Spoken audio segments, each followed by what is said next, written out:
14. Nang panahong iyon, sina Haring Amraphel ng Sinar, Ariok ng Elasar, Kedorlaomer ng Elam, at Tidal ng Goyim ay nakipagdigma kina Haring Bera ng Sodoma, Bersha ng Gomora, Shinab ng Adma, Shemeber ng Zeboim, at Zoar ng Bela. Tinipon ng 5 haring ito ang kanilang mga hukbo sa kapatagan ng Sidim, na tinatawag ding dagat na patay. Ang mga ito ay 12 taon nang nasasakop ni Kedorlaomer, ngunit ng 13 taon, nagkaisa-isa silang umaklas laban sa kanya.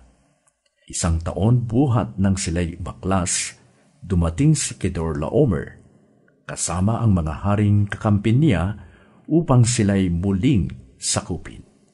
Nalupig na niya ang mga bansang kanyang dinaanan, ang mga Refaita sa Astarot Karnaim, ang mga Suzita sa Ham, at ang mga Emita sa Save Kiryataim. Tinalo na rin nila ang mga Horeo sa kabundukan ng Seir hanggang sa El Paran, sa gilid ng desyerto. Buhat dooy, bumaling silang patungo sa Kades o En-Mispat at sinakop ang lupain ng mga Amalekita at ng mga Amoreo sa Hazazon Tamar. Tinipon nga ng mga hari ng Sodoma, Gomora, Adma, Zeboim at Bela ang kanilang mga hukbo sa kapatagan ng Sidim, at doon nila hinarap sina Haring Kedorlaomer ng Elam, Tidal ng Goyim, Amraphel ng Sinar, at Ariok ng Elasar.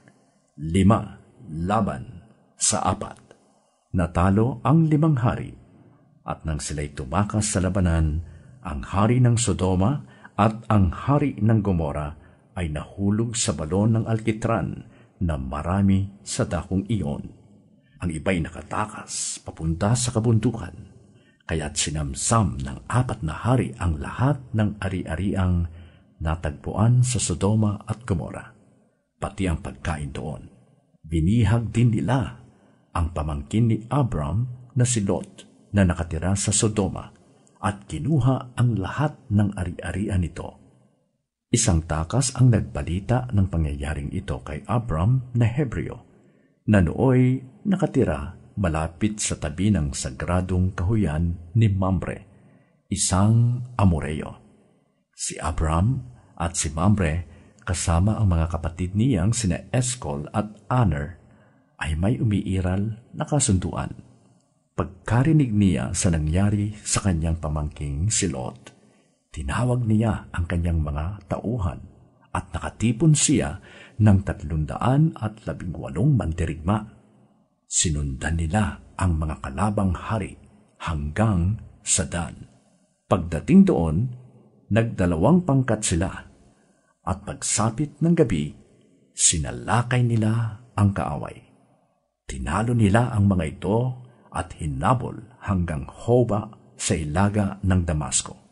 Nabawi nilang lahat ang nasamsam na ari-arian at nailigtas si Lot, ang mga kababaihan, at ang iba pa nitong mga kasamahan. Sa pagbabalik ni Abram, pagkatapos niyang talunin si Haring Kedorlaomer at ang iba pang mga haring kasama nito, sinalubong siya ng hari ng Sodoma sa libis ng Save, na tinawag ding libis ng hari. Dinalhan siya ni Melkisedek, hari ng Salem at pari ng kataas-taasang Diyos, ng tinapay at alak, at binasbasan.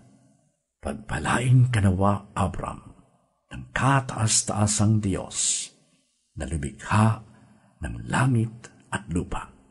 Purihin ng kataas-taasang Diyos na nagbigay sa iyo ng tagumpay. At ibinigay ni Abram kay Melkisedek ang 10 bahagi ng lahat ng kanyang nasamsam buhat sa labanan. Sinabi ng hari ng Sodoma kay Abram, "Iyon ang lahat ng bagay na nakuha mo.